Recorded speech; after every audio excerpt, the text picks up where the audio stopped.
Well, U.S. President Donald Trump has been impeached now for a second time, but experts are warning actually that the extremists who stormed the Capitol are really not retreating. And this has caused a lot of division in America and also within families. So a teenager in Massachusetts went viral on Twitter for calling out her own mother for attending the insurrection. So is calling out people on social media the answer? It's not only the answer, I think it's the expectation. Like, correct me if I'm wrong, but if you're going to commit terrorist acts in Mhm. 2021, shouldn't you assume your face is already all over the place? We live in a surveillance state. That doesn't just go for America. You're on 20 cameras just walking down the sidewalk, y'all. And how many of these people were actually doing this for social media and Insta fame? It's a good point. So sorry, if you're there, if you're in public and you're at the Capitol building, assume there's cameras everywhere. Duh. Yeah, but I mean, okay, I'm going to go to Kelly on Facebook who says, of course, embarrass her and make her answer to friends and family.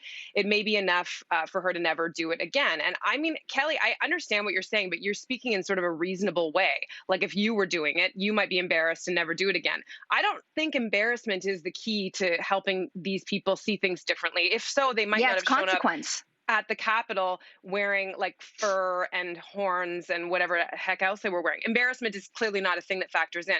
I mean, I don't know that public shaming is a deterrent. I really don't. I don't think neither is the threat of arrest. What they were doing was illegal, Sin. It wasn't, this is not shaming. They were doing illegal acts. No, I understand that. And of course, there has to be consequences to illegal acts. But what I'm saying is that, so there are consequences. We're talking right now about calling out and public shaming as well. Right. And I don't call it public shaming. It's Pardon? called calling out a criminal. Yeah, but calling out doesn't fix ignorance. It doesn't fix brainwashing. It doesn't fix trauma. It doesn't fix all the many reasons that people became extremists in the first place. Right. So fine, get these people, throw the ones who were, actively carrying guns and broke things in jail. Sure, fine. But like we have to answer the question of how do we fix this going forward? This mentality, these people who have created havoc, they're not going to be fixed by seeing their comrades going to jail. That's not going to fix this problem. We want this problem fixed. Well, I don't know about that. I think that if you see consequence, if there are consequences, it could. I know this is wishful thinking, but if there are consequences, and not only being fined and going to jail, but also potentially being ostracized from your family and losing your job, if there are consequences, it might deter people in the future. That if there aren't, what's the alternative? Like inviting them in, giving the zip ties and hammers, and promising them that life will go on as usual if they do this again, which they very well could in the days to come. I think without this sort of calling out, it could lead to more unrest than actually holding them accountable. 110%. And speaking of which, I want to call out a Canadian researcher who is actually using artificial intelligence and very high-tech facial recognition technology to actually identify these criminals and identify them to the FBI. His name is John Scott Railton. He works in downtown Toronto. Remember the guy who was seen in like sort of army tactical gear with hand ties, and he was on the Senate floor and carrying on? It was our Canadian boy who helped the FBI identify and apprehend this man. He is a criminal, and the Canadian helped get him behind jail. But doesn't this feel a little Big Brother to you? Like, obviously, we are on the side. We saw this, we watched in horror. This was wrong. But this is the era of false equivalencies as well. So there are many people who saw the BLM uprising and the protests, and there was some criminal activity within there. Again, I see this as something that was very justifiable given everything, but lots of people don't.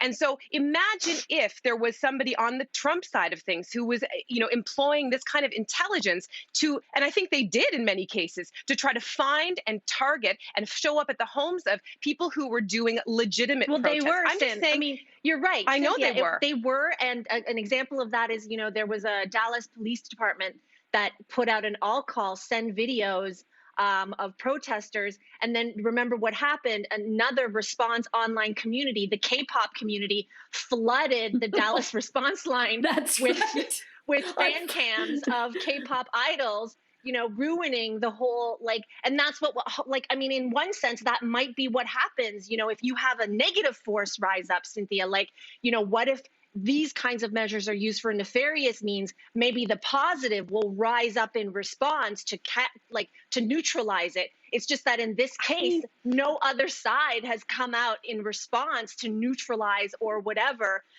in defense of the criminals. I see what you're saying in terms of Big Brother, though, and with respect to Twitter and Facebook and Google and all of those clamping down. But I think, too, that there was so much criminal activity that day that it was hard to sift between, the people who were actual criminals, like the man that Mel just called out with the hand ties, and the people who kind of got brainwashed and were going along and weren't aware that it could escalate into that kind of situation.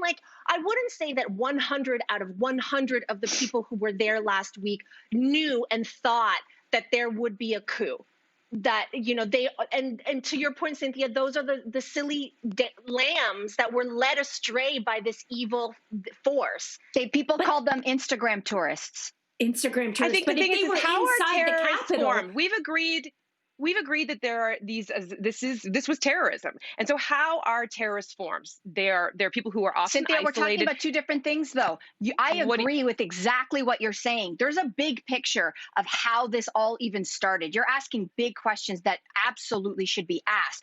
That's a different issue to me than using the technology that already exists, some of which is very crude, a camera and a phone, to identify a criminal who is beating a cop to death with an American flag. Use every image you've got and nail that guy. Okay, of course. But I mean, you open up a can of worms, because that person should never have even gotten that close to begin with. And there's a whole other set of discussions to be had about why the Capitol wasn't protected in proper ways. Yes, of course, the person who did that is a criminal and needs to be prosecuted. But at the same time, I think we need to ask the bigger questions, and they are important. They all kind of in a Venn diagram intersect. How did we get here? How did these people get here? How are we going to social media without? Yeah, fine. Social media is a part of this equation. Ignorance is a part of this equation. Trauma is a part of this equation. How do we get these kind of mass conspiracy theories to take hold? Social media is a part of that. And this misguided idea of patriotism. Their leader still exists. Their leader, unless he's in jail, and even if he is in jail, will still exist. And until we fix that problem, you're going to still see this resurge time and time and time. But that doesn't mean that people get away with criminal behavior in the interim. You know what I like about this teen, but here's the thing, what I like about this teen and mom story is that, in the past, in our generation, you wouldn't be able to challenge your stupid uncle, your racist mom, your racist grandfather. And there's a young generation that is we are in our own homes trying to fix it. So there is something to that, too, that gives me a little bit of, I don't know, encouragement about the younger generation actually in their own homes, killing the roots and the seeds.